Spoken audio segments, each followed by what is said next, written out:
In this session, we will discuss India's fight against terrorism.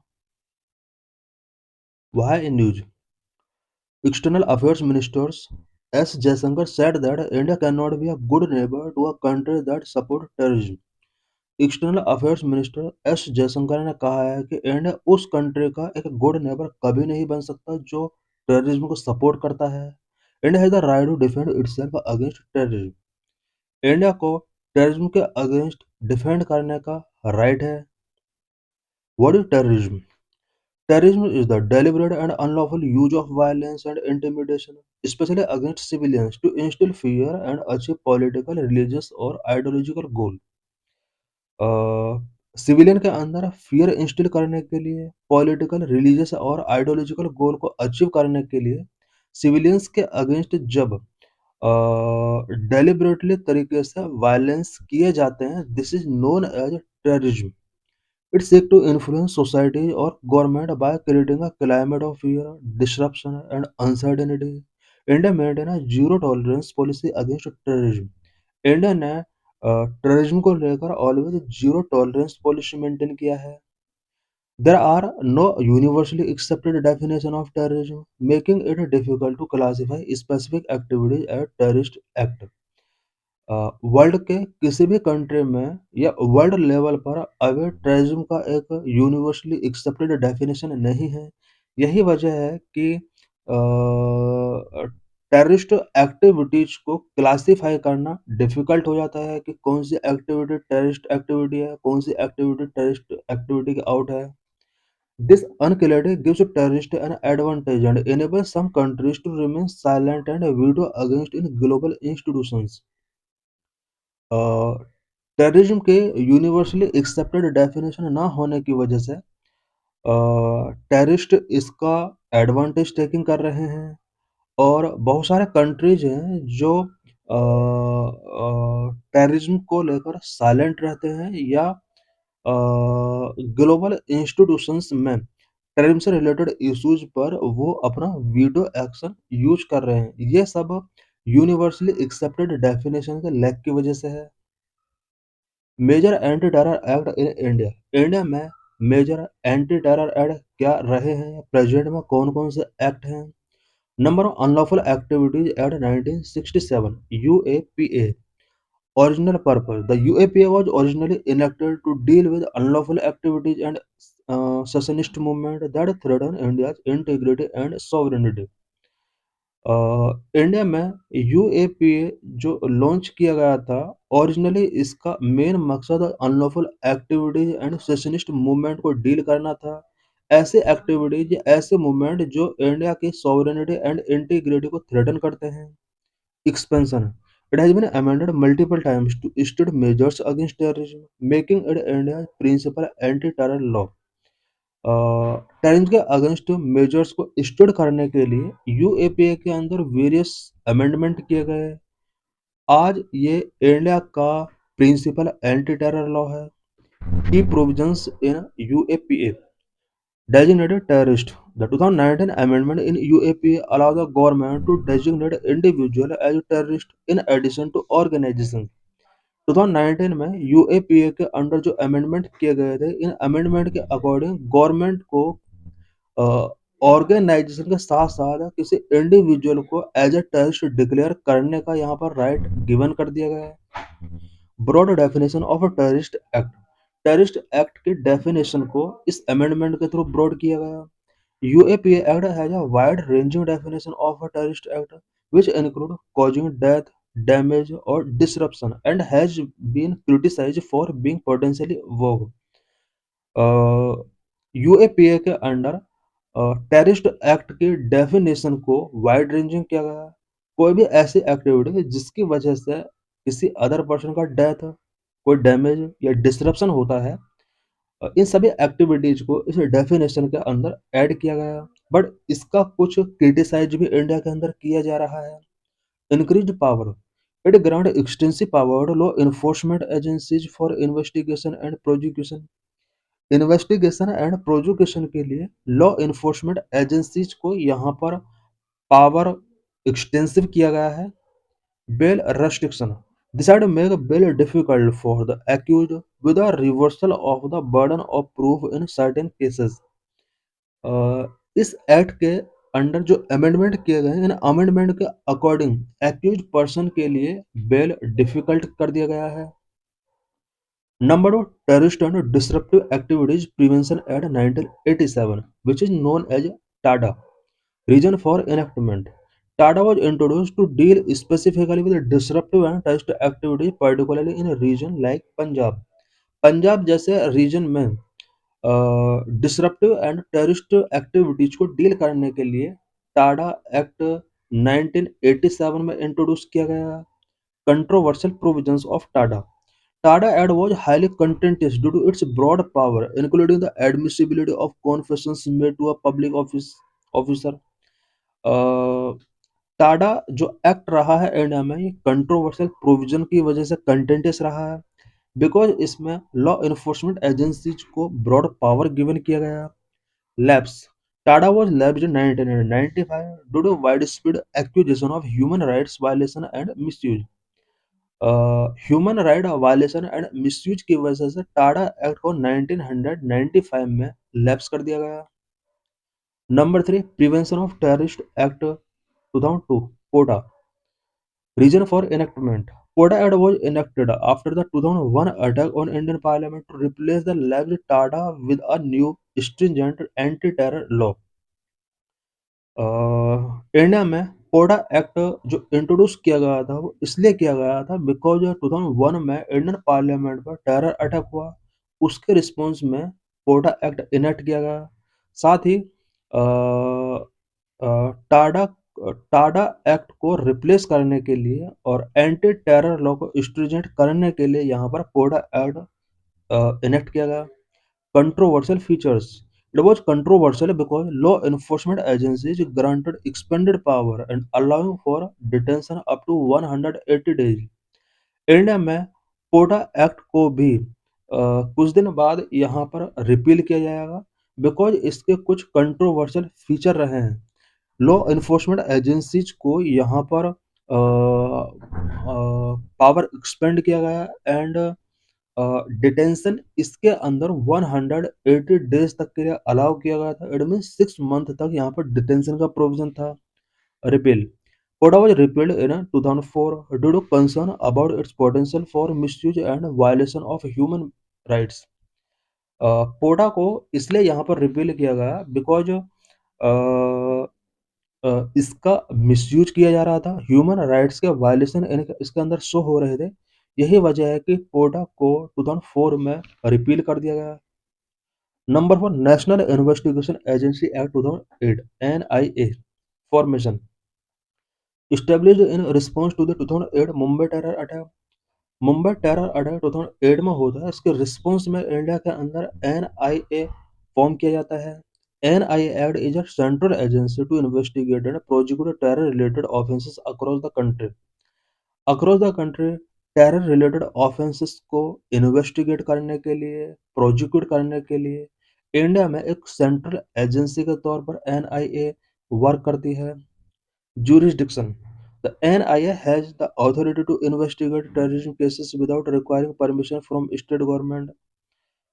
State government के permission के without NIA को ये authority given की गई है कि वो टेररिज्म से रिलेटेड इन्वेस्टिगेशन कर सकती है। Amendment: Amendment in 2019 expanded the NIA's scope to include cases related to counterfeit currency, cyber terrorism and human trafficking. NIA के अंडर भी 2019 में कुछ अमेंडमेंट किए जाते हैं। इसके इसके स्कोप को एक्सपेंड किया जाता है। इट मीन्स इसके अंडर अब counterfeit currency, cyber terrorism and human trafficking से रिलेटेड रिस्पॉन्सिबिलिटी इसको गिवन कर दी जाती है। What are the major terrorism related challenges that India face? India में टेररिज्म से रिलेटेड वेरियस चैलेंजेस क्या क्या हैं? Number one, cross border terrorism. Number two, left wing extremism. Number three, separatist movement and militancy. Number four, radicalisation and online propaganda. Number five, cyber terrorism. Number six, Pakistan exiting FATF greylist. Number cross border terrorism. India has been grappling with cross-border terrorism backing from neighboring countries, particularly Pakistan. Recent examples include the 2019 Pulwama attack, Pahalgam attack in 2025. Number of left-wing extremism (LWE). The LWE movement, also known as Naxalite insurgency, has been a persistent challenge for India. India के लिए L W E movement which is also known as Naxal insurgency, ये भी एक persistent challenge बना हुआ है. Maoist rebel group have been active in several states like Jharkhand and Chhattisgarh, engaging in violence, extortion, and disrupting development projects. The number of LW-related violence incidents have come down by 67% in 2022 in comparison to 2010. 2010 के compare में 2022 में left wing extremist violence का number incident अब 76% तक reduce हो चुका है. Number 3, separatist movement and militancy. India has faced separatist movement and militancy in various regions such as Punjab and north east. Punjab and north east जैसे reason में India को आज कुछ separatist movement and militancy face करने पड़ रहे हैं. The issue of militancy in Jammu and Kashmir has been particularly complex, with Pakistan-based terrorist groups like Lashkar-e-Taiba and Jaish-e-Mohammed fueling the insurgency. Jammu and Kashmir में militancy से related issues complex हैं because Pakistan based terrorist group such as Lashkar e Taiba and Jaish e Mohammed ये Jammu and Kashmir में insurgency को fuelling कर रहे हैं. Number 4, radicalization and online propaganda. The rise of radicalization, particularly among the youth, and the spread of extremist ideologies through online platforms and social media pose a significant threat. India has witnessed instances of youth being radicalized through methods like honey trapping and recruited by terrorist organizations, both domestically and internationally. Number 5, cyber terrorism. The increasing reliance on digital infrastructure and the potential for cyber attack by terrorist group or state-sponsored actor is a big emerging concern for India. Cyber terrorism could target financial systems, sensitive data, and critical infrastructure, causing significant disruption and economic damage. Number 6, Pakistan exiting FATF grey list. Pakistan को FATF grey list से exit कर दिया गया है. ये भी India के लिए एक बिग कंसर्न है. Pakistan become out of grey list. India's claim about Pakistan's lack of action against terror group might hold large weight internationally. The Financial Action Task Force (FATF) listing served as a form of validation of India's concern. How India is fighting with terrorism? India terrorism से किस तरह से fight कर रहा है? Number 1, strategic and military initiatives क्या क्या रहे हैं? Number 2, legal and investigative framework क्या है? Number 3, counter terrorism financing. Number 4, diplomatic and soft power strategies क्या हैं? Number 1, strategic and military initiatives. Operation Sindoor. Strategic and military initiative के अंदर हम operation Sindoor, modernised border defence, allied tactical unit के बारे में पढ़ेंगे. Operation Sindoor 2025 launched in response to the Pahalgam terror attack. It marked a new strategic red line where state-sponsored terror is treated as an act of war. Modernized border defense. Deployment of the Comprehensive Integrated Border Management System (CIBMS), featuring smart fencing with infrared sensors, thermal imaging, and drones to prevent infiltration. Allied tactical units. The National Security Guard remain the primary counter-terror force, supported by state-level anti-terrorism squad and specialized units like the Rashtriya Rifles. Number 2, legal and investigative framework. India में legal and investigative framework क्या क्या हैं, उससे related क्या क्या initiatives taking किए गए हैं. UAPA 1967, national investigation agency NIA, NATGRID, an integrated database that connects 21 diverse data sources to provide a real-time intelligence pattern for 11 security agencies. 11 security agencies को real time intelligence pattern provide करने के लिए India में 21 diverse data source को connect किया गया है integrated net grid के through. Number 3, counter terrorism financing. Counter terrorism financing से रिलेटेड इंडिया के क्या-क्या इनिशिएटिव्स रहे हैं? No money for terror initiative, TFFC cell, FATF engagement. No Money for Terror initiative. India is a leading voice in this global initiative, proposing a permanent secretariat in Delhi to track and block terror funding channels. TFFC cell, a dedicated terror funding and fake currency cell within the NIA, focus on dismantling the financial backbone of terror network, including cryptocurrency and hawala.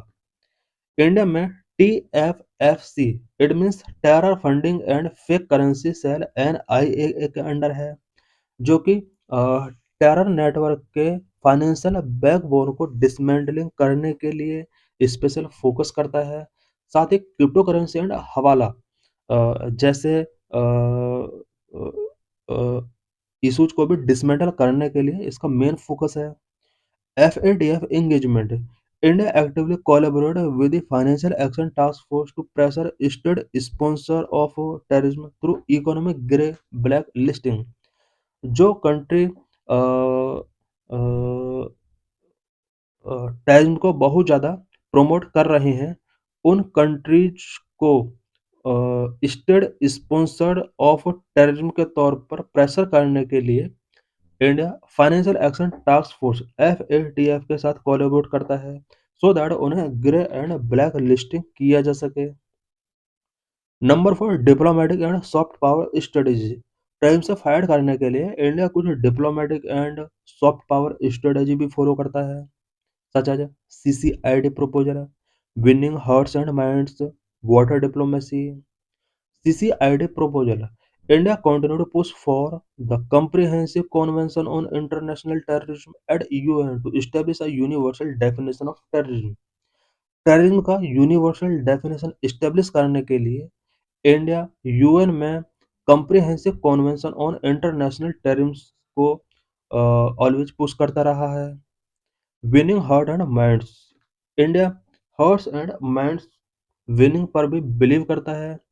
Programme like operation Sambhav in Jammu and Kashmir focus on grass root development, education and vocational training to prevent youth radicalisation.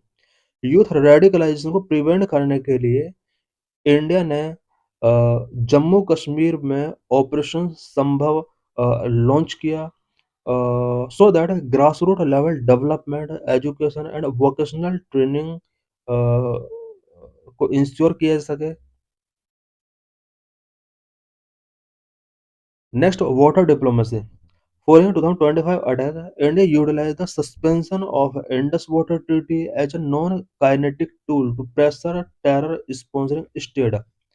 Terror sponsoring state को pressure करने के लिए specially 2025 के attack के बाद India ने Indus water treaty को के सस्पेंशन को यूटिलाइज किया है as a non kinetic tool.